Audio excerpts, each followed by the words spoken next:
Carla Narraciones presenta Cuentos cortos para adultos de Saki. El cuentista. Era una tarde calurosa y el vagón del tren también estaba caliente. La siguiente parada, Templecombe, estaba casi a 1 hora de distancia. Los ocupantes del vagón eran una niña pequeña, otra niña aún más pequeña y un niño también pequeño. Una tía que pertenecía a los niños ocupaba un asiento de la esquina. El otro asiento de la esquina, del lado opuesto, estaba ocupado por un hombre soltero que era un extraño ante aquella fiesta. Pero las niñas pequeñas y el niño pequeño ocupaban, enfáticamente, el compartimento. Tanto la tía como los niños conversaban de manera limitada pero persistente, recordando las atenciones de una mosca que se niega a ser rechazada. La mayoría de los comentarios de la tía empezaban por «no» y casi todos los de los niños por «¿por qué?». El hombre soltero no decía nada en voz alta. «No, Cyril, no», exclamó la tía cuando el niño empezó a golpear los cojines del asiento, provocando una nube de polvo con cada golpe. «Ven a mirar por la ventanilla», añadió. El niño se desplazó hacia la ventanilla con desgana. «¿Por qué sacan a esas ovejas fuera de ese campo?», preguntó. «Supongo que las llevan a otro campo en el que haya más hierba», respondió la tía débilmente. «Pero en ese campo hay montones de hierba», protestó el niño. «No hay otra cosa que no sea hierba. Tía, en ese campo hay montones de hierba». «Quizá la hierba de otro campo es mejor», sugirió la tía neciamente. «¿Por qué es mejor?», fue la inevitable y rápida pregunta. «¡Oh, mira esas vacas!», exclamó la tía. Casi todos los campos por los que pasaba la línea de tren tenían vacas o toros, pero ella lo dijo como si estuviera llamando la atención ante una novedad. «¿Por qué es mejor la hierba del otro campo?», persistió Cyril. El ceño fruncido del soltero se iba acentuando hasta estar ceñudo. La tía decidió mentalmente que era un hombre duro y hostil. Ella era incapaz por completo de tomar una decisión satisfactoria sobre la hierba del otro campo. La niña más pequeña creó una forma de distracción al empezar a recitar de camino hacia Mandalay. Solo sabía la primera línea, pero utilizó al máximo su limitado conocimiento. Repetía la línea una y otra vez, con una voz soñadora, pero decidida y muy audible. Al soltero le pareció como si alguien hubiera hecho una apuesta con ella a que no era capaz de repetir la línea en voz alta 2000 veces seguidas y sin detenerse. Quienquiera que fuera que hubiera hecho la apuesta, probablemente la perdería. «Acérquense aquí y escuchen mi historia», dijo la tía cuando el soltero la había mirado 2 veces a ella y una al timbre de alarma. Los niños se desplazaron apáticamente hacia el final del compartimento donde estaba la tía. Evidentemente su reputación como contadora de historias no ocupaba una alta posición, según la estimación de los niños. Con voz baja y confidencial, interrumpida a intervalos frecuentes por preguntas malhumoradas y en voz alta de los oyentes, comenzó una historia poco animada y con una deplorable carencia de interés sobre una niña que era buena, que se hacía amiga de todos a causa de su bondad y que al final fue salvada de un toro enloquecido por numerosos rescatadores que admiraban su carácter moral. «¿No la habrían salvado si no hubiera sido buena?», preguntó la mayor de las niñas. Esa era exactamente la pregunta que había querido hacer el soltero. «Bueno, sí», admitió la tía sin convicción, «pero no creo que la hubieran socorrido muy deprisa si ella no les hubiera gustado mucho. Es la historia más tonta que he oído nunca», dijo la mayor de las niñas, con una inmensa convicción. «Después de la segunda parte no he escuchado. Era demasiado tonta», dijo Cyril. La niña más pequeña no hizo ningún comentario, pero hacía rato que había vuelto a comenzar a murmurar la repetición de su verso favorito. «No parece que tenga éxito como contadora de historias», dijo de repente el soltero desde su esquina. La tía se ofendió como defensa instantánea ante aquel ataque inesperado. «Es muy difícil contar historias que los niños puedan entender y apreciar», dijo fríamente. «No estoy de acuerdo con usted», dijo el soltero. «Quizá le gustaría a usted explicarles una historia», contestó la tía. «Cuéntenos un cuento», pidió la mayor de las niñas. «Érase una vez», comenzó el soltero, «una niña pequeña llamada Berta, que era extremadamente buena. El interés suscitado en los niños momentáneamente comenzó a vacilar enseguida. Todas las historias se parecían terriblemente, no importaba quién las explicara. Hacía todo lo que le mandaban, siempre decía la verdad, mantenía la ropa limpia, comía budín de leche como si fuera tarta de mermelada, aprendía sus lecciones perfectamente y tenía buenos modales. ¿Era bonita?, preguntó la mayor de las niñas. «No tanto como cualquiera de ustedes», respondió el soltero, «pero era terriblemente buena». Se produjo una ola de reacción en favor de la historia. La palabra terrible unida a bondad fue una novedad que la favorecía. Parecía introducir un círculo de verdad que faltaba en los cuentos sobre la vida infantil que narraba la tía. «Era tan buena», continuó el soltero, «que ganó varias medallas por su bondad, que siempre llevaba puestas en su vestido. Tenía una medalla por obediencia, otra por puntualidad y una tercera por buen comportamiento. Eran medallas grandes de metal y chocaban las unas con las otras cuando caminaba. Ningún otro niño de la ciudad en la que vivía tenía esas 3 medallas, así que todos sabían que debía de ser una niña extraordinariamente buena. Terriblemente buena», citó Cyril. Todos hablaban de su bondad y el príncipe de aquel país se enteró de aquello y dijo que, ya que era tan buena, debería tener permiso para pasear, una vez a la semana, por su parque, que estaba justo afuera de la ciudad. Era un parque muy bonito y nunca se había permitido la entrada a niños. Por eso fue un gran honor para Berta tener permiso para poder entrar. «¿Había alguna oveja en el parque?», preguntó Cyril. «No», dijo el soltero, «no había ovejas». «¿Por qué no había ovejas?», llegó la inevitable pregunta que surgió de la respuesta anterior. La tía se permitió una sonrisa que casi podría haber sido descrita como una mueca. «En el parque no había ovejas», dijo el soltero, «porque una vez la madre del príncipe tuvo un sueño en el que su hijo era asesinado tanto por una oveja como por un reloj de pared que le caía encima. Por esa razón, el príncipe no tenía ovejas en el parque ni relojes de pared en su palacio». La tía contuvo un grito de admiración. «¿El príncipe fue asesinado por una oveja o por un reloj?», preguntó Cyril. «Todavía está vivo, así que no podemos decir si el sueño se hará realidad», dijo el soltero despreocupadamente. «De todos modos, aunque no había ovejas en el parque, sí había muchos cerditos corriendo por todas partes». «¿De qué color eran?». «Negros, con la cara blanca, blancos con manchas negras, totalmente negros, grises con manchas blancas, y algunos eran totalmente blancos». El contador de historias se detuvo para que los niños crearan, en su imaginación, una idea completa de los tesoros del parque. Después prosiguió. Berta sintió mucho que no hubiera flores en el parque. Había prometido a sus tías con lágrimas en los ojos que no arrancaría ninguna de las flores del príncipe y tenía intención de mantener su promesa, por lo que naturalmente se sintió tonta al ver que no había flores para coger. «¿Por qué no había flores?». «Porque los cerdos se las habían comido todas», contestó el soltero rápidamente.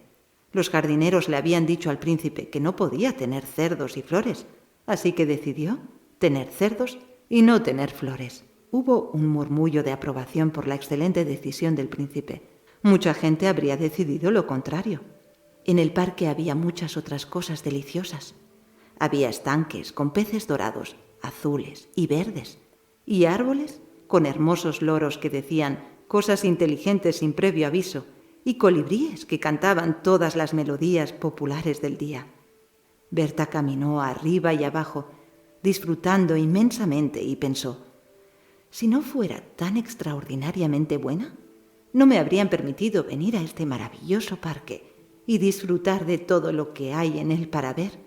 Y sus 3 medallas chocaban unas contra las otras al caminar y la ayudaban a recordar lo buenísima que era realmente. Justo en aquel momento iba merodeando por allí un enorme lobo para ver si podía atrapar algún cerdito gordo para su cena. ¿De qué color era?, preguntaron los niños, con un inmediato aumento de interés. Era completamente del color del barro, con una lengua negra y unos ojos de un gris pálido que brillaban con inexplicable ferocidad. Lo primero que vio en el parque fue a Berta. Su delantal estaba tan inmaculadamente blanco y limpio que podía ser visto desde una gran distancia. Berta vio al lobo, vio que se dirigía hacia ella y empezó a desear que nunca le hubieran permitido entrar en el parque. Corrió todo lo que pudo y el lobo la siguió dando enormes saltos y brincos. Ella consiguió llegar a unos matorrales de mirto y se escondió en uno de los arbustos más espesos. El lobo se acercó olfateando entre las ramas. Su negra lengua le colgaba de la boca y sus ojos, gris pálido, brillaban de rabia. Berta estaba terriblemente asustada y pensó: si no hubiera sido tan extraordinariamente buena, ahora estaría segura en la ciudad. Sin embargo, el olor del mirto era tan fuerte que el lobo no pudo olfatear dónde estaba escondida Berta, y los arbustos eran tan espesos que podría haber estado buscándola entre ellos durante mucho rato sin verla. Así que pensó que era mejor salir de allí y cazar un cerdito. Berta temblaba tanto al tener al lobo merodeando y olfateando tan cerca de ella que la medalla de obediencia chocaba contra las de buena conducta y puntualidad. El lobo acababa de irse cuando oyó el sonido que producían las medallas y se detuvo para escuchar. Volvieron a sonar en un arbusto que estaba cerca de él. Se lanzó dentro de él, con los ojos gris pálido, brillando de ferocidad y triunfo. Sacó a Berta de allí y la devoró hasta el último bocado. Todo lo que quedó de ella fueron sus zapatos, algunos pedazos de ropa y las 3 medallas de la bondad. ¿Mató a alguno de los cerditos? No, todos escaparon. La historia empezó mal, dijo la más pequeña de las niñas, pero ha tenido un final bonito. Es la historia más bonita que he escuchado nunca, dijo la mayor de las niñas, muy decidida. Es la única historia bonita que he oído nunca, dijo Cyril. La tía expresó su desacuerdo. Una historia de lo menos apropiada para explicar a niños pequeños. Ha socavado el efecto de años de cuidadosa enseñanza. De todos modos, dijo el soltero, cogiendo sus pertenencias y dispuesto a abandonar el tren. Los he mantenido tranquilos durante 10 minutos, mucho más de lo que usted pudo. Infeliz, se dijo mientras bajaba al andén de la estación de Templecombe. Durante los próximos 6 meses, esos niños la asaltarán en público, pidiéndole una historia impropia. Fin.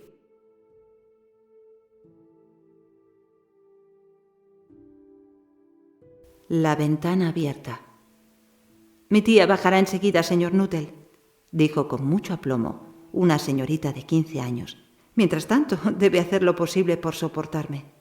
Frampton Nuttall se esforzó por decir algo que se halagara debidamente a la sobrina, sin dejar de tomar debidamente en cuenta a la tía que estaba por llegar. Dudó más que nunca que esta serie de visitas formales a personas totalmente desconocidas fueran de alguna utilidad para la cura de reposo que se había propuesto. Sé lo que ocurrirá, le había dicho su hermana cuando se disponía a emigrar a este retiro rural. Te encerrarás no bien llegues y no hablarás con nadie y tus nervios estarán peor que nunca debido a la depresión. Por eso te daré cartas de presentación para todas las personas que conocí allá. Algunas, por lo que recuerdo, eran bastante simpáticas. Frampton se preguntó a la señora Sepelton, la dama a quien había entregado una de las cartas de presentación, podía ser clasificada entre las simpáticas. ¿Conoce a muchas personas aquí?, preguntó la sobrina cuando consideró que ya había habido entre ellos suficiente comunicación silenciosa. Casi nadie, dijo Frampton. Mi hermana estuvo aquí en la rectoría hace unos 4 años y me dio cartas de presentación para algunas personas del lugar. Hizo esta última declaración en un tono que denotaba claramente un sentimiento de pesar. ¿Entonces no sabe prácticamente nada acerca de mi tía?, prosiguió la aplomada señorita. Solo su nombre y su dirección, admitió el visitante. Se preguntaba si la señora Sappleton estaría casada o sería viuda. Algo indefinido en el ambiente sugería la presencia masculina. Su gran tragedia ocurrió hace 3 años, dijo la niña. Es decir, después que se fue su hermana. ¿Su tragedia?, preguntó Frampton. En esta apacible campiña, las tragedias parecían algo fuera de lugar.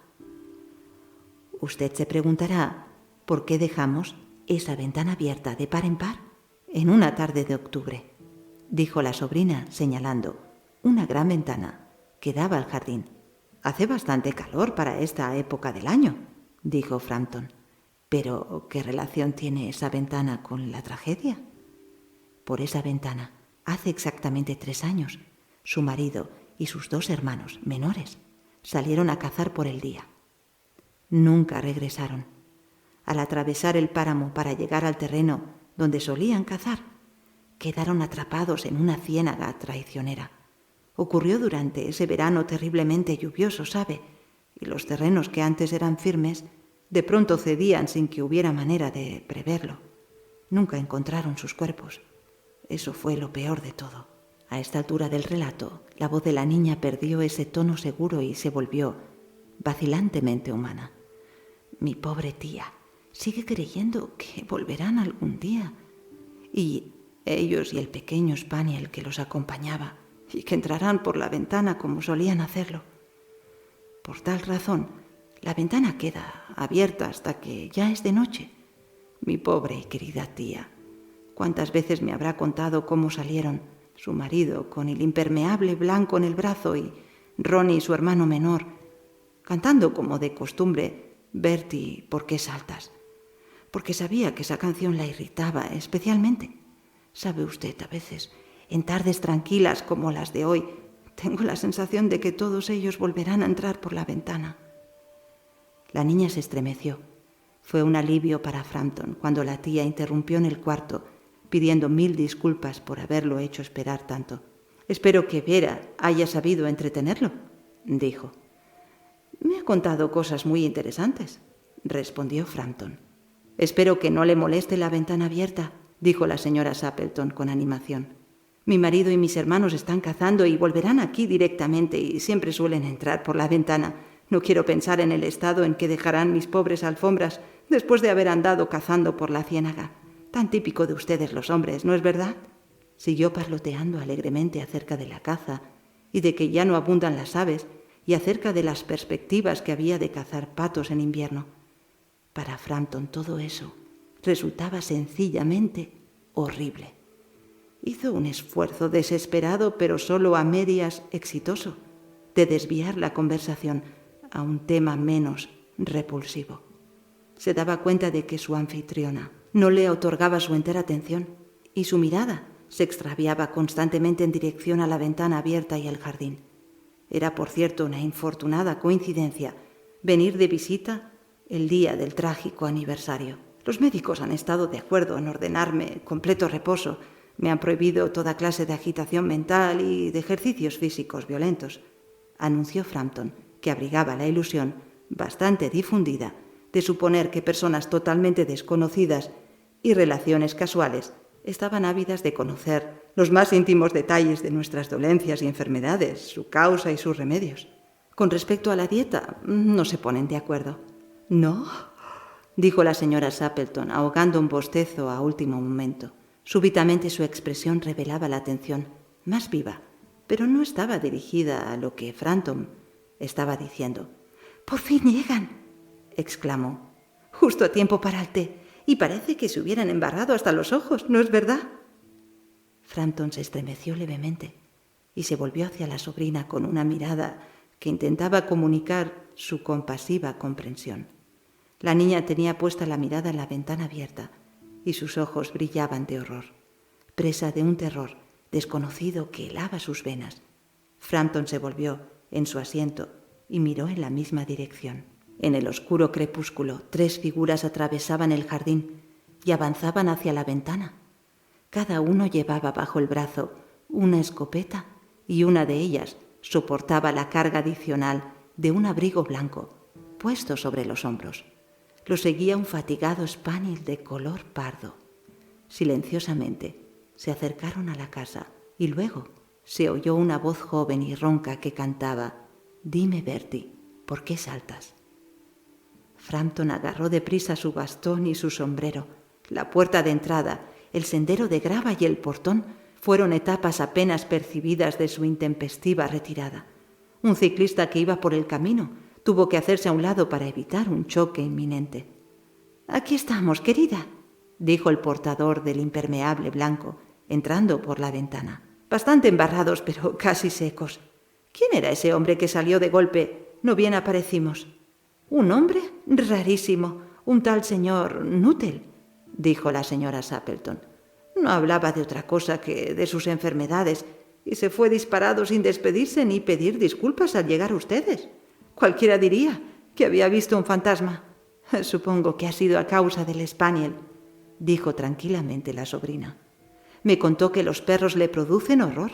Una vez lo persiguió una jauría de perros parias hasta un cementerio cerca del Ganges y tuvo que pasar la noche en una tumba recién cavada, con esas bestias que gruñían y mostraban los colmillos y echaban espuma encima de él. Así, cualquiera se vuelve pusilánime». La fantasía sin previo aviso era su especialidad.